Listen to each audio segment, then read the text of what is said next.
સંસદના બજેટ સત્રનો આજ ચોથો દિન રાજ્યસભામાં પર્યટન મંત્રી ગજેન્દ્રસિંહ શેખાવત કયા पर्यटकारी संख्या ने बढ़ावा खातर केंद्र सरकार कई देशारे साथे कर्या है द्विपक्षीय समझौता। विधानसभा में प्रश्नकाल के दौरान विधायक अधिकारियों और कर्मचारियों के खिलाफ अभियोजन स्वीकृति समेत उठाया कई मुद्दा। कार्मिक मंत्री जोगाराम पटेल कया लाडला 8 महीना में सरकार 11 मामला में दीनी है अभियोजन की स्वीकृति। वित्त मंत्री दिया कुमारी कांग्रेस विधायिका कानीसु दिया गया महिला विरोधी बयान में दीनी प्रतिक्रिया कया कांग्रेस विधायिका रा बयान दर्शावे है पार्टी री मानसिकता।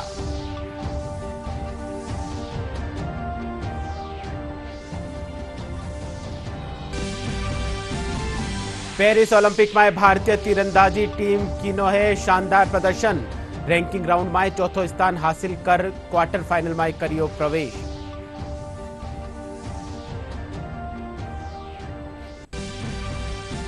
और प्रदेश में सावन महीना में मानसूनी बारिशों कई जिला में बनी जलभराव स्थिति कई इलाका में तेज बिरखा रो दौर जारी दौसा में लाडला 24 घंटा में भी 8 इंच बिरखा।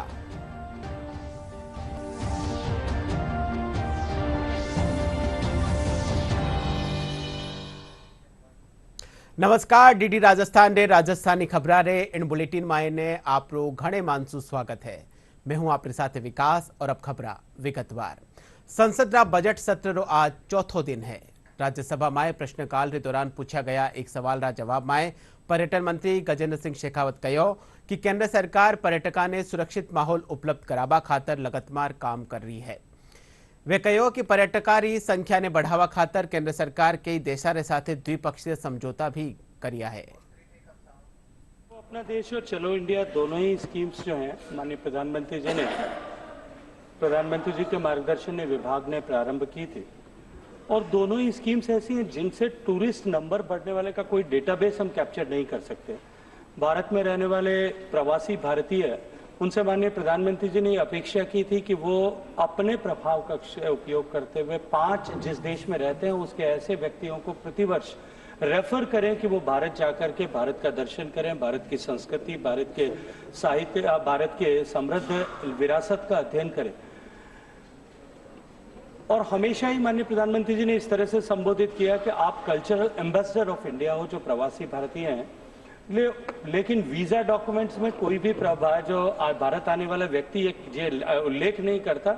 ये इसलिए इसमें एग्जैक्ट नंबर्स में बताने में असमर्थ हूं, लेकिन निश्चित ही कोविड के बाद में जिस तरह से पूरी दुनिया में टूरिज्म एक बार कोलैप्स हो गया था, टूरिज्म सेक्टर कोलैप्स हो गया था, लेकिन वापस रिबाउंड जब टूरिज्म सेक्टर हुआ है, अगर मैं केवल एशिया पैसिफिक के दृष्टिकोण से देखूं तो भारत में दुनिया के अन्य देशों की तुलना में, एशिया पैसिफिक देशों की तुलना में जहां 18% आज भी decline in number of the tourist of pre Covid status है, उसके कंपैरिजन में भारत में ये केवल 10% बढ़ा और दुनिया के देशों में Bharat it is a good performer of the tourism है। ये सारे समन्वित प्रयास जो हैं भारत सरकार के, राज्यों की सरकारों के मिलकर ही भारत में टूरिज्म को बढ़ावा देने में कारगर हुए। विधानसभा में आज प्रश्नकाल के दौरान विधायिका ने अधिकारियों और कर्मचारियों के खिलाफ अभियोजन स्वीकृति, चिकित्सकारा पदा ने भरवा और मगरा योजना समेत कई मुद्दा उठाया गया। इन दौरान प्रशासनिक सेवारा अधिकारी और कर्मचारियों के खिलाफ अभियोजन स्वीकृति माथे पूछा गया सवाल रा जवाब में कार्मिक मंत्री जोगाराम पटेल कहो कि बरस 2018 से अबार ताई प्रशासनिक अधिकारियों के खिलाफ अभियोजन स्वीकृति रा 18 प्रकरण लंबित है। वे बताया कि लाडला 8 महीना में सरकार 11 मामला में अभियोजन की स्वीकृति देनी है। पेपर लीक मामला पर विधायक रफीक खान कहा कि भाजपा की सरकार बनिया 8 महीना हो चुका है पर अबार ताई कोई कार्रवाई नहीं करी गई है। 8 महीने हो गए सरकार को और जांच नहीं करा रही है, क्या कारण है? हम तो उल्टा सवाल कर रहे हैं और जांच कराए सरकार। और मैं तो खुली चुनौती देता हूं कि जो भी आपको लगता है इसके अंदर किसी का दोष है तो उसको अरेस्ट करे, अब तक उस पर कार्रवाई करे, लेकिन अब तक खाली घुमा फिरा करना। और पहले तो आपने किरोड़ी लाल जी को आपने मंत्रालय दिए, मंत्रालय के 4 टुकड़े कर दिया आपने, और फिर उन्होंने रेजिग्नेशन दे दिया। उनका रेजिग्नेशन कोई कांग्रेस के लिए नहीं है, उनका रेजिग्नेशन इनके खिलाफ सरकार के खिलाफ है उनका रेजिग्नेशन, सरकार से संतुष्ट नहीं है, इसलिए उन्होंने इस्तीफा दिया। भारतीय जनता पार्टी की सरकार के आने के बाद सख्त और तुरंत कार्रवाई पेपर लीक मामले में हुआ है, उसके लिए आज पूरे राजस्थान का युवा धन्यवाद दे रहा है भारतीय जनता पार्टी की सरकार को। और जिस तरीके से एक लापरवाही रही हो अथवा मिली भगत रही हो, क्योंकि पिछली सरकार में कांग्रेस ने जितने भी बोर्ड थे, आयोग थे, उसमें अपने आदमियों को बैठाया था और आदमियों के रहते ये इतने बड़े लीक जो 19 बार पेपर लीक हुए, वो पूरे भारतवर्ष में किसी राज्य में सबसे ज़्यादा इतनी बार परीक्षाएं लीक हुई थी। लाखों विद्यार्थियों का, परीक्षार्थियों का भविष्य खराब हो गया था। इन सबको लेकर भारतीय जनता पार्टी की सरकार, हमारे मुख्यमंत्री जी बहुत चिंतित है, गंभीर है और पूरी तरीके से जो किरोड़ी लाल जी मीणा साहब है, हमारे आदरणीय वरिष्ठ नेता है, बहुत जुझारू है, उनके हर बात के, हर सुझाव का भारतीय जनता पार्टी के वरिष्ठ नेतृत्व ने सम्मान किया है और उनके हर सुझाव की पालना की जाएगी। उप मुख्यमंत्री और वित्त मंत्री दिया कुमारी कहो कि कांग्रेसरा विधायिका कानीसु दीना महिला विरोधी बयान कांग्रेसनी ओછી मानसिकता ने दर्शावे है। वे कहा कि भारतीय जनता पार्टी में महिलाओं ने आगे बढ़वारो मौको दियो जा रही है, जिन पर कांग्रेस ने आपत्ति है। वही कारण है कि कांग्रेस विधायक महिला विरोधी बयान दे रहा है। ये जो कांग्रेस की मानसिकता है वो दर्शाता है। इस तरह के बयान इनके एमएलएस दे रहे हैं। जब इनकी पार्टी सत्ता में थी उस समय भी इन्होंने महिला विरोधी बयान दिए थे। इनके सरकार में इनके जो मंत्री थे उन्होंने कहा ये तो मर्दों का प्रदेश है, और आज इनके एमएलए कह रहे हैं कि महिला वित्त मंत्री है, बिचारी महिला वित्त मंत्री। इसका मतलब आपको बहुत बड़ी आपत्ति है आपको कि महिला वित्त मंत्री कैसे बन गई। और देखिए बीजेपी की जिस तरह से भारतीय जनता पार्टी महिलाओं को इतना बड़ा पद दिया, केंद्र में भी महिला वित्त मंत्री, यहाँ भी महिला वित्त मंत्री बनाया है, तो महिला सशक्तिकरण में बहुत बड़ा कदम है। उससे इनको आपत्ति, इनको प्रॉब्लम है कि महिला को आगे नहीं बढ़ना चाहिए, महिला को सिर्फ घर पे बैठना चाहिए और कुछ काम नहीं देना चाहिए, ना महिला को कोई पद मिलना चाहिए। ये बहुत ही इस तरह की मानसिकता है, बहुत ही ओછી मानसिकता दर्शाता है। केंद्र सरकार केंद्रीय पुलिस बल में पहली अग्निवीरानी भर्ती खातर 10% आरक्षण तय करियो है। अब बीएसएफ और सीआईएसएफ में पहली अग्निवीरा ने 10% आरक्षण मिलेलो। गृह मंत्रालय ने मुजब पहली अग्निवीरा ने आयु सीमा और शारीरिक दक्षता परीक्षा में भी छूट दी जावेली। देश कारगिल युद्ध विजय दिवस की रजत जयंती मना रही है। भारत ऑपरेशन विजय चलार देश की सीमा में घुसी पाकिस्तानी फौज ने खदेड़ियो हो और 26 जुलाई 1999 ने कारगिल युद्ध में विजय हासिल की नहीं। इन बरस इन्हीं दिन ने विजय दिवस के रूप में मनायो जा रही है। प्रधानमंत्री नरेंद्र मोदी काल कारगिल युद्ध स्मारक रो दौरो करेला। प्रधानमंत्री नरेंद्र मोदी 25वें कारगिल दिवस विजय दिवस के अवसर पर 26 जुलाई यानी शुक्रवार को कारगिल युद्ध स्मारक का दौरा करेंगे और देश के लिए सर्वोच्च बलिदान देने वाले बहादुरों को श्रद्धांजलि अर्पित करेंगे। प्रधानमंत्री इस दौरान रणनीतिक रूप से महत्वपूर्ण शिंकुला सुरंग परियोजना का वर्चुअली पहला विस्फोट भी करेंगे। शिंकुला सुरंग परियोजना में 4.1 किलोमीटर लंबी दोहरी ट्यूब सुरंग शामिल है, जिसका निर्माण लेह को सभी मौसम में संपर्क प्रदान करने के लिए निमू पदुम दारचा रोड पर लगभग 15,800 फुट की ऊंचाई पर किया जाएगा। निर्माण पूरा होने के बाद ये दुनिया की सबसे ऊंची सुरंग होगी। शिंकुला सुरंग न केवल हमारे सशस्त्र बलों और उपकरणों की तेज और कुशल आवाजाही सुनिश्चित करेगी, बल्कि लद्दाख में आर्थिक और सामाजिक विकास को भी बढ़ावा देगी। पाकिस्तान की सेना और कश्मीरी उग्रवादियों ने भारत और पाकिस्तान के बीच की नियंत्रण रेखा पार करके भारत की जमीन पर कब्जा करने की कोशिश की। पाकिस्तान ने दावा किया कि लड़ने वाले सभी कश्मीरी उग्रवादी हैं, लेकिन युद्ध में बरामद हुए दस्तावेजों और पाकिस्तानी नेताओं के बयानों से साबित हुआ कि पाकिस्तान की सेना प्रत्यक्ष रूप से इस युद्ध में शामिल थी। भारतीय सेना और वायुसेना ने पाकिस्तान के कब्जे वाली जगहों पर हमला किया और धीरे धीरे अंतर्राष्ट्रीय सहयोग से पाकिस्तान को सीमा पार वापस जाने को मजबूर किया। ये युद्ध ऊंचाई वाले इलाके पर हुआ। 26 जुलाई 1999 को भारत ने कारगिल युद्ध में विजय हासिल की थी। इस दिन को हर वर्ष विजय दिवस के रूप में मनाया जाता है। करीब 2 महीने तक चला करगिल युद्ध भारतीय सेना के साहस और जांबाजी का ऐसा उदाहरण है जिस पर हर भारतीय देशवासी को गर्व होना चाहिए। करीब 18,000 फीट की ऊंचाई पर करगिल में ये लड़ाई लड़ी गई। ऐसा लगता है कि जैसे पिछले कल की बात हो और वही जो साथी जो हमने खोए हैं और जिनके साथ हमने पूरा जीवन गुजारा है उनकी यादें एक बार ताजा हुई हैं और अच्छा लगता है कि आज जो वीर नारियां हैं हमारे बीच में हैं और वो जो योद्धा जिनके साथ हम लड़े हैं वो हमारे साथ में आज हैं और उन दिनों की बहुत एक नॉस्टैल्जिक मेमोरीज आज हमारे दिल में है और हम उनको श्रद्धा के सुमन अर्पित करते हैं, उनको याद करते हैं, नमन करते हैं। કારગિલ યુદ્ધમાં ભારતીય સેનાના યોદ્ધા આપણા જાણરી આહુતિ દેર ભારતને વિજયી બનાયો हो।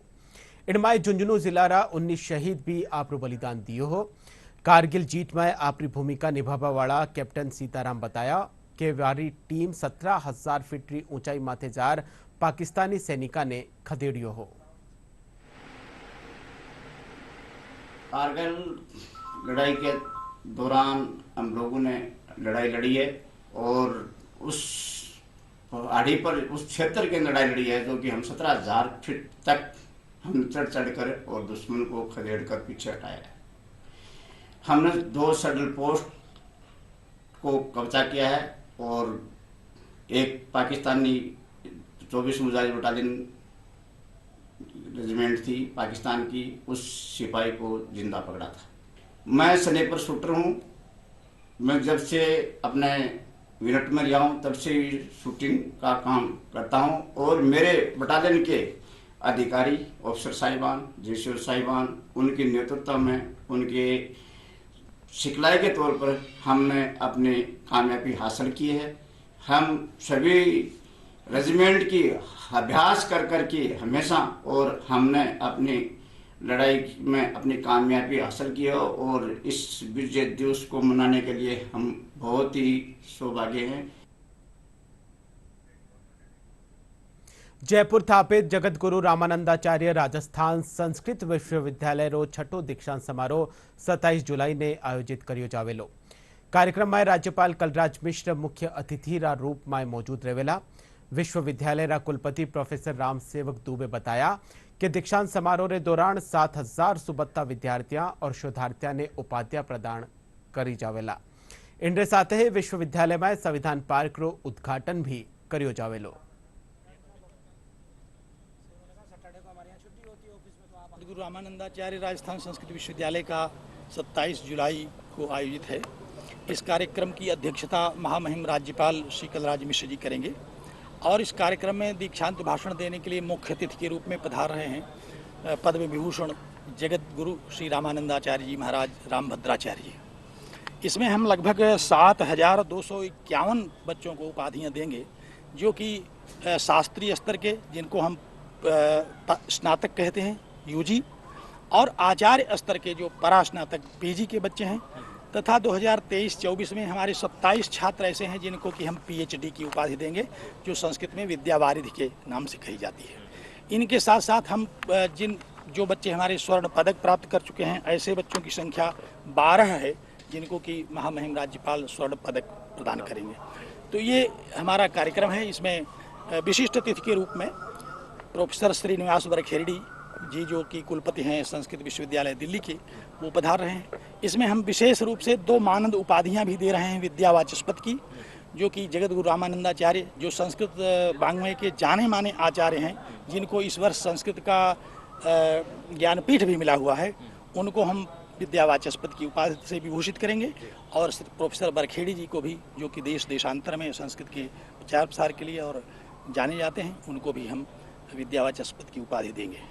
संविधान पार्क निर्मित करने के जो मानदंड है, उन मानदंडों को दृष्टिगत रखते हुए और उनका अनुपालन करते हुए संविधान पार्क और संविधान पार्क में ही संविधान स्तंभ निर्मित हुआ है और उसमें उसके में एहतियातन तौर पर कि संविधान की आधिकारिक शब्दावली ही उसमें उत्कीर्णित हो, इसके लिए विशेषज्ञों की एक समिति बनाकर और उनसे अनुमोदित कराने के उपरांत उसको संविधान पार्क में संविधान स्तंभ को निर्मित किया गया है और उसका लोकार्पण भी दीक्षांत समारोह से ठीक पूर्व में 27 जुलाई को ही प्रातःकाल में महामहिम कुलाधिपति महोदय राज्यपाल महोदय के द्वारा उसका उद्घाटन किया जाएगा।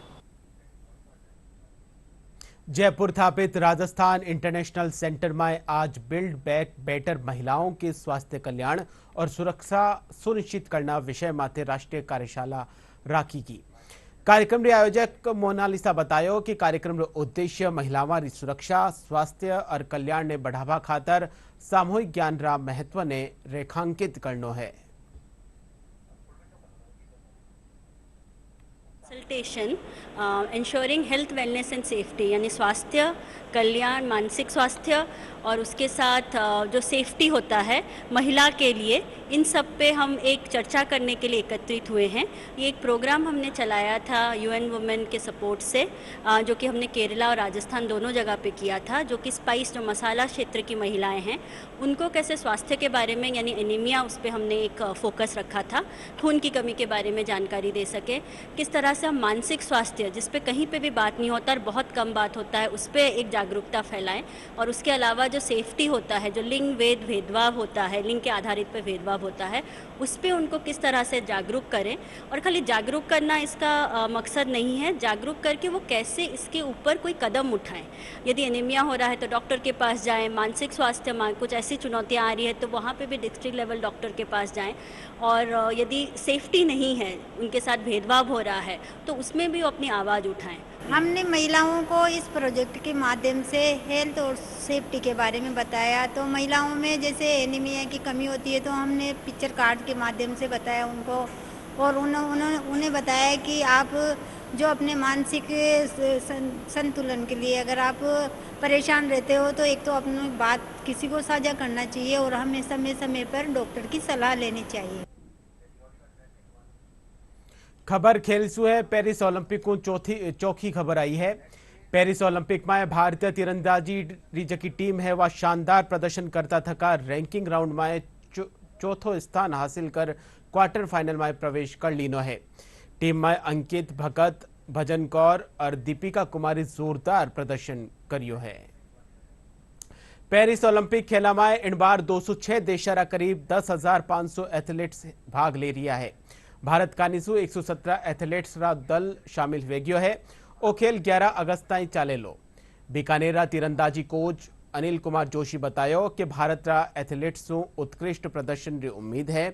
पैरा ओलंपिक में भाग लेवा वाला एथलीट श्याम सुंदर स्वामी भारतीय खिलाड़ियों ने बधाई दीनी है, जिसमें भारत के करीब 117 खिलाड़ी हिस्सा ले रहे हैं और निश्चित रूप से इस बार पदकों की संख्या में बढ़ोतरी होगी और हमें उम्मीद है कि इस बार पदकों का रिकॉर्ड भी टूटेगा। मैं पेरिस में आयोजित ओलंपिक में भाग लेने वाले सभी भारतीय खिलाड़ियों को बधाई देता हूं और शुभकामनाएं देता हूं। निश्चित रूप से जब हमारे खिलाड़ी वापस वतन लौटेंगे तो पदकों के साथ लौटेंगे। पेरिस ओलंपिक में भाग लेने वाले सभी भारतीय खिलाड़ियों को मैं हार्दिक शुभकामनाएं देता हूं और मैं आशा करता हूं कि इस बार पदकों की संख्या बढ़ेगी। मैं होने वाले पैरा ओलंपिक में पेरिस ओलंपिक में भाग लूंगा। प्रदेश में मानसून रे चलता थका सबाऊ बत्ती बारिश 56% बिरखा टोंक में भले ही हुई है, पर बिसलपुर बांध समेत जिला रा दर्जन एड़ा बांध है जका बांध अबार ताई खाली पड़िया है। बिसलपुर बांध में 315.5 मीटर का मुकाबला 310 मीटर 17 मीटर पानी मौजूद है, जो कि बांध की भराव क्षमता सिर्फ 29% है। बांध माते अबार ताई 458 mm बिरखा बह चुकी है। वैसे देखा जाए बिसलपुर बांध से संबंध तो वैसे उसका अलग डिवीजन बैठा हुआ है, और फिर भी वहाँ ऊपर के जिलों में बारिश नहीं है इसलिए पानी कम आया है और अभी स्थिति वो नहीं है कि ज्यादा पानी हुई थी। कुछ एरिया में टोडा मालपुरा की साइड में एक बारिश अच्छी हुई थी, लेकिन पर्याप्त बारिश पूरे जिले में नहीं है। बांध और जितने भी पिलाई के और ये जो बांध वगैरह सारी खाली पड़े हुए हैं। बीसलपुर में जहाँ तक सवाल है, बीसलपुर में पानी की आवक हुई नहीं, कारण कैचमेंट एरिया में बारिश नहीं है। जब तक भीलवाड़ा, चित्तौड़गढ़, अजमेर, यहाँ बारिश नहीं होगी कैचमेंट एरिया में, तब तक बीसलपुर में पानी की आवाक नहीं होगा, और बीसलपुर में पानी की आवाक नहीं होगी तो सबसे ज्वलंत समस्या तो पेयजल को लेकर है। इस मानसून सत्र में राजस्थान में सबसे ज्यादा बरसात हुई है टोंक जिले में। 346.46 mm बरसात हो चुकी है। लेकिन अगर बात बांधों की जाए तो जल संसाधन विभाग के अधीन 30 बांधों में से 24 बांध अभी तक खाली हैं। 6 बांध जो भरे हैं वो मालपुरा क्षेत्र में भरे हैं, जहां सबसे ज्यादा बरसात हुई थी एक ही दिन के अंदर। वहीं बीसलपुर बांध के अंदर 315.5 मीटर के मुकाबले 310.17 RL मीटर पानी मौजूद है, जो कि चिंता की बात है। बांध के अंदर 38.5 TMC के मुकाबले महज 10 TMC पानी होना और जल अधिग्रहण जिलों भीलवाड़ा, अजमेर, चित्तौड़गढ़, राजसमंद से पानी की आवक नहीं होना बांध की चिंताएं बढ़ा रहा है। वहीं उम्मीद की किरण बाकी है। उम्मीद है कि आने वाले दिनों में सावन के महीने में मानसून जम के बरसेगा और बीसलपुर सहित जिले के बांध लबालब होंगे। Ravi Taylor, DD News, Tonk. भारत सरकाररो टिड्डी चेतावनी संगठन जोधपुर कार्यालय फसला में कीटाकानीसु होबावाड़ी बीमारियां रे खिलाफ काम करेलो। इन्हीं क्रम में खाद्य और कृषि संगठन कानीसु 4 दिवसीय प्रशिक्षण कार्यक्रम रो आयोजन करियो जा रही है। इनके तहत मरुस्थलीय टिड्डी नियंत्रण रा छिड़काव रा उपयोग में आबावाड़ा यंत्र रा रखरखाव खातर प्रशिक्षण दियो जा रही है। हम एमटीएस और अपने ड्राइवर को ट्रेनिंग दे रहे हैं। कुल 15 प्रतिभागी हैं जो कि स्प्रेयर पार्ट्स को कैसे बनाया जाए, कैसे मरम्मत किया जाए, यदि टिड्डी नियंत्रण के दौरान फील्ड में कोई भी इंस्ट्रूमेंट हमारा बिगड़ जाता है तो कैसे रिपेयर कराया जाए। This training course about desert locust maintenance sprayer. The benefits, many benefits. They will take and give a practical idea and a theoretical idea about how to use and maintain and also repair the all sprayers they have. हम जब field में जाते हैं तो बहुत सारे परेशानी का सामना करना पड़ता है, तो इस तरह हम यदि प्रिपेयर रहेंगे तो मतलब हमें उस समय आसानी होगी। इसमें सर हमें मशीनरी के बारे में बताया गया है और हमने ट्रेनिंग ली है मशीन के बारे में, और अब कभी जरूरत पड़ेगी तो हम खुद रिपेयर कर सकते हैं। ये सर टिड्डी नियंत्रण के लिए काम आती है। प्रदेश भर में आज नाग पंचमी मनाई जा रही है। इन कड़ी में दौसा में महिलावां पारंपरिक परिधान पहन रहे नाग देवता री पूजा कर रही है। इन दिन विशेष पकवाना रो भोग लगायो जावे है। दोसारा बजरंग मैदान में महिलावां ने बिलारी पूजा कर सुख समृद्धि री कामना कीनी है। आज नाग पंचमी है। आज लहरिया पहन के आते हैं, सेवा भिगोते हैं। सावन का पहला त्योहार है नाग पंचमी। सब तैयार होके आते हैं, सुख शांति पति की लंबी आयु के लिए पूजा करते हैं। आज सावन का पहला त्योहार है, नाग पंचमी है। आज नाग पंचमी के दिन हमारे यहाँ नई बहुएं बेटियां सब पूजती हैं। इसमें बिरा भिगोते हैं, ठंडी रोटी से पूजते हैं और ठंडी रोटियां बनाते हैं। इसमें बिरा भिगोते हैं 4-5 तरह के, उनसे सभी नई बहू बेटियां सब पूजती हैं। इसमें अच्छे लहरिये पहन के पूछिए। लहरिये का सबसे ज्यादा शगुन होता है इसमें। प्रदेश में सावन रा महीना में मानसूनी बिरखा सु कई जिला में जल भराव री स्थिति बनी है। राज्य रा पहलीरा इलाका में लाड़ला 24 घंटा में 5 इंच रे करीब बिरखा हुई है। दौसा, करौली, सवाई माधोपुर, अलवर और चित्तौड़गढ़ में कठे कठे भारी और कठई कठई घनी भारी बिरखा दर्ज करी गई है। आज जयपुर में दोपहर पचे हल्की सु मध्यम दर्जा री बिरखा हुई। मौसम विज्ञान केंद्र जयपुर निदेशक राधेश्याम शर्मा बताया कि पूर्वी राजस्थान रा ऊपर एक कम दबाव रो खेतर बनवासू आगामी दिना में बिरखा री गतिविधियां जकी है वे जारी रहेली। बात करें यदि मानसून की तो पिछले 48 घंटों से राजस्थान के कुछ इलाकों में फिर से हुए मानसून के सक्रिय के प्रभाव से कई इलाकों में बारिश की गतिविधियों में बढ़ोतरी हुई है। आज दर्ज बारिश के अनुसार दौसा, करौली, अलवर, चित्तौड़गढ़, इसके अलावा सवाई माधोपुर जिलों में कहीं कहीं भारी और कहीं कहीं अति भारी बारिश रिपोर्ट हुई है। पूर्वी राजस्थान में सर्वाधिक बारिश दौसा जिले में 197 mm यानी वेरी हेवी रेनफॉल रिपोर्ट हुई है। इसके अलावा पश्चिमी राजस्थान के चूरू जिले में भी भारी बारिश रिपोर्ट हुई है। सरदार शहर में 71 mm रेनफॉल रिपोर्ट की गई है। बात करें यदि मानसून की परिस्थितियों की, तो फिलहाल मानसून ट्रफ लाइन अपने नॉर्मल पोजीशन पे है। इसके अलावा पूर्वी भारत के कुछ इलाकों के ऊपर एक साइक्लोनिक सर्कुलेशन भी बना हुआ है। इस सिस्टम के प्रभाव से पूर्वी राजस्थान के अनेक स्थानों पर अगले 4-5 दिन मानसून सक्रिय रहने की प्रबल संभावना है, यानी अधिकांश स्थानों पर हल्के से मध्यम बारिश होने की संभावना है। बात दोसारी करा तो दोसा में लाड़ला 24 घंटा में 8 इंच बिरखा दर्ज करी गई है। वठी लालसोट में 160 मिलीमीटर, बसवा में 115 और महुआ में 62 मिलीमीटर बिरखा दर्ज की गई है। इन बिरखा से माधोसागर और मोरेल बांध में पानी की आवक जकी है उनमें बढ़ोतरी हुई है। वठी निचला इलाका में पानी भरवा से आम जनजीवन प्रभावित हो रही है। खेती में साहब अच्छी बारिश हुई है। रात को सारी रात हो गई बरसात होते हुए और बहुत फायदा मिलेगा बरसात होने से और अच्छी फसल हो जाएगी। अब यहाँ दौसा में पिछले 24 घंटे से काफ़ी बरसात हुई है। कल भी हम देखे थे दिन में करीबन 11 बजे के बाद लगातार शाम को 4 से 5 बजे तक काफ़ी टाइम लगातार थोड़ा बहुत रुक के भी काफ़ी बारिश हुई है। करीब 200 mm तक बारिश हुई है यहाँ पे। और बुलेटिन रे अंत में मुख्य खबरां एक फेरू। संसद रा बजट सत्र रो आज चौथो दिन। राज्यसभा में पर्यटन मंत्री गजेंद्र सिंह शेखावत कया पर्यटकारी संख्या ने बढ़ावा खातर केंद्र सरकार कई देशा रे साथे करया गया है द्विपक्षीय समझौता।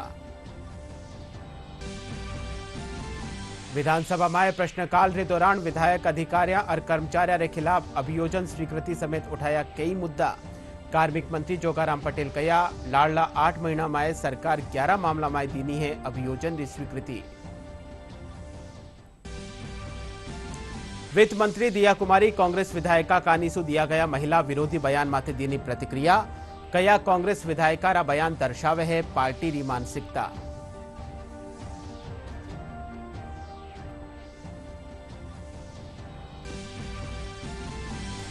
पेरिस ओलंपिक में भारतीय तीरंदाजी टीम किनो शानदार प्रदर्शन। रैंकिंग राउंड में चौथो स्थान हासिल कर क्वार्टर फाइनल में करियो प्रवेश।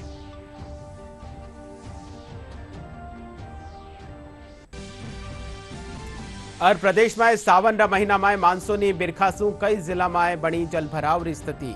कई इलाका में तेज बिरखा रो दौर जारी। दौसा में लाड़ला 24 घंटा में भी 8 इंच बिरखा।